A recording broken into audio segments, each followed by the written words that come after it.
నాతో పాటు రాష్ట్ర కాంగ్రెస్ ప్రధాన కార్యదర్శి గౌరవరెడ్డి గారు, పిసిసి కార్యదర్శులు విఘ్నేష్ గారు, రాకేష్ గారు, సీతారాం రెడ్డి గారు, ఇంద్రారెడ్డి గారు,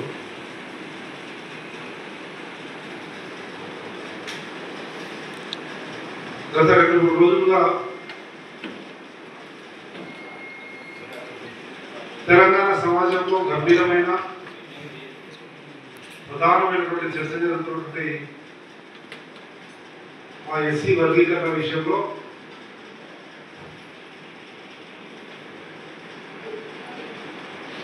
నిన్న ఈ రాష్ట్రాన్ని 10 సంవత్సరాలు పరిపాలించిన టీఆర్ఎస్ పార్టీ అగ్రనాయకులు ఉన్నటువంటి కేటీఆర్ గారు, హరీష్ గారు ఇద్దరు కూర్చొని ఆ పార్టీకి సంబంధించినటువంటి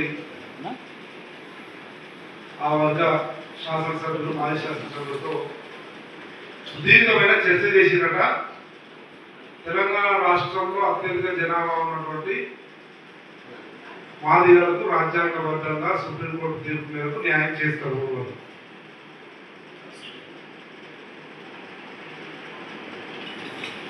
ఈరోజు పత్రికల్లో కానీ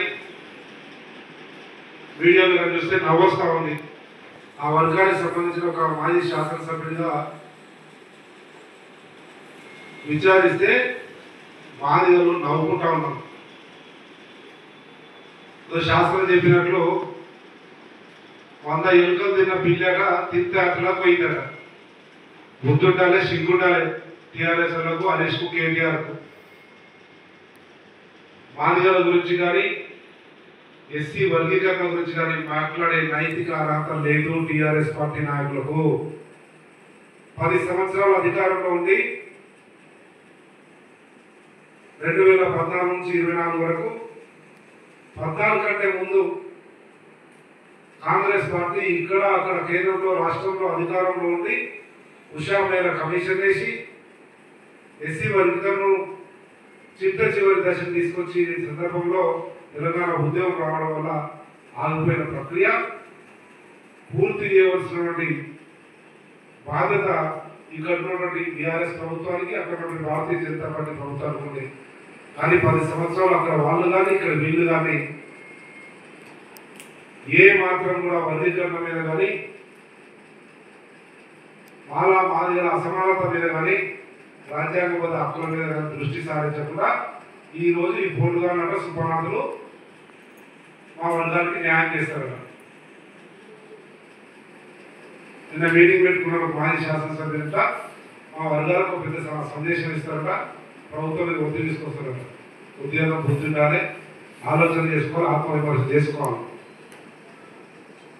అదే 10 సంవత్సరాలు అధికారంలో ఉన్నప్పుడు నేనే శాసనసభలో ఈ అంశం మీద అఖిలపక్షాన్ని ఢిల్లీకి తీసుకోవాలి కదా, కేంద్రం మీద ఒత్తిడి తీసుకోవాలి కదా, ఉషా మీద కమిషన్ రిపోర్టును కేబినెట్ లో ఆమోదపరిచే విధంగా రాష్ట్రం తరఫున ఒక డెలిగేషన్ అంటే శాసనసభలో గట్టిగా ప్రశ్నిస్తే ఆ రోజు నా గొంతుకు అండగా నిలబడినటువంటి ఆనాటి శాసనసభ్యుడు రేవంత్ రెడ్డి గారు నేను ఇద్దరిని 3 రోజులు శాసనసభ నుంచి గెంటేయడం జరిగింది. అది మాదిగల మీద, వర్గీకరణ మీద, ఆయా వర్గాల సంక్షేమం మీద బీఆర్ఎస్ ప్రభుత్వానికి ఉన్నటువంటి చిత్తశుద్ధి ఆ 10 సంవత్సరాలు. అది ఈరోజు మళ్ళీ దుర్పుకొని సుపరాధంలో వచ్చి మాట్లాడితే పద్ధతి కాదు. కొద్దిగానే ఇంకిత జ్ఞానం ఉండాలని తెలియజేస్తాను. ఇకపోతే ఈ 2-3 రోజులనే రేపు 7వ తేదీ ఎంఆర్పిఎస్ ఆధ్వర్యంలో అన్న మందకృష్ణ గారు ఏదైతే కార్యక్రమం లక్ష డబ్బులు వేరే గొంతుకల పేరు చేపడతామో దాని సందర్భంలో కూడా మాట్లాడుతూ కృష్ణరావు గారు, రేవంత్ రెడ్డి గారు చాలా గట్టిగా ఉన్నాయి